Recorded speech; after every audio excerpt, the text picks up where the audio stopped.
Hi friends, இன்றைக்கி தக்காளி பீர்க்கங்காய் கடையில் நம்ம எப்படி செய்கிறதுன்னு பார்க்கலாம். அதுக்கு நான் ஒரு பீர்க்கங்காய் எடுத்து தோலை சீவிட்டு நல்லா பொடிசாக கட் பண்ணி வச்சுருக்கிறேன். பாருங்கள், தோலை ஃபுல்லாக எடுத்துட்டேன். கூடவே ஒரு 4 தக்காளி கட் பண்ணி வச்சுருக்கிறேன். இப்போ நம்ம இந்த கடையில் செய்யறதுக்கு குக்கர் அடுப்பில் வச்சுக்கலாம். குக்கர் அடுப்பில் வச்சு 2 ஸ்பூன் கடலெண்ணெய் விட்டுருக்குறேன். கூடவே கொஞ்சமாக கடுகு சேர்த்துக்குங்க. சேர்த்துட்டு கொத்தமல்லி, சீரகம் அரை ஸ்பூன் சேர்த்துக்குங்க.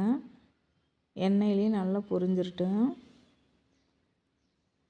அது கூட நம்ம கட் பண்ணி வச்சுருக்கிற சின்ன வெங்காயம் சேர்த்துக்கலாம். ஒரு கொத்து கருவேப்பிலை சேர்த்துக்குங்க. சேர்த்து நல்லா கலந்து விட்டுருங்க.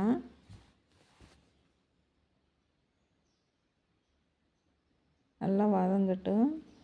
கூட நம்ம ஒரு 4 பச்சை மிளகாய் சேர்த்துக்கலாம். பச்சை மிளகாயை வந்து இப்படி 2ஆக கீறிட்டு சேர்த்துக்குங்க, இல்லைன்னா எண்ணெயில் வெடிச்சிரும்.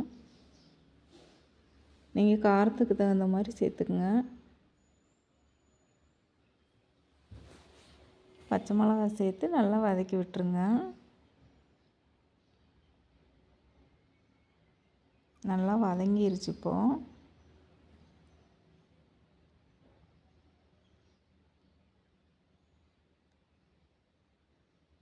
இந்த அளவு வதங்கினது நம்ம கட் பண்ணி வச்சுருக்கிற தக்காளி சேர்த்துக்கலாம்.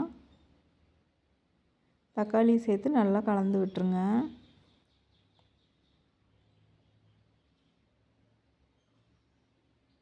கூடவே நம்ம கட் பண்ணி வச்சுருக்கிற பீர்க்கங்காயையும் சேர்த்துக்குங்க. சேர்த்து நல்லா கலந்து விட்டுருங்க.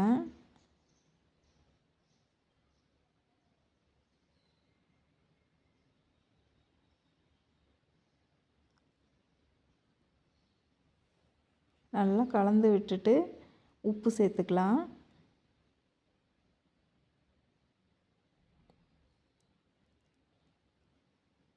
கூடவே ஒரு ஸ்பூன் சாம்பார் தூள், அரை ஸ்பூன் மஞ்சத்தூள் சேர்த்துக்குங்க. சேர்த்து நம்ம நல்லா கலந்து விட்டுடலாம். மிளகாத்தூள் எல்லாம் சேர்க்க வேண்டியதில்லை, நம்ம பச்சை மிளகாய் சேர்த்துருக்குறோம். கூடவே கொஞ்சமாக வெல்லம் சேர்த்துக்குங்க. வெல்லம் வந்து விருப்பம் இருக்கிறவங்க சேர்த்துக்குங்க, இல்லைன்னா வேண்டாம்.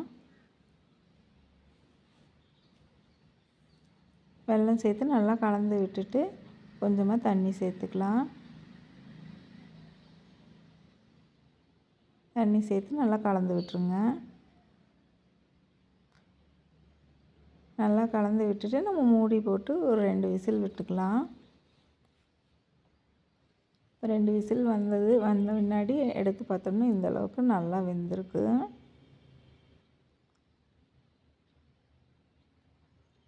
பாருங்கள், நல்லா வெந்திருக்குது. இப்போ நம்ம மல்லி இலை சேர்த்துக்கலாம். மல்லி இலை சேர்த்து அப்படியே நம்ம கடைஞ்சி எடுத்துக்கலாம்.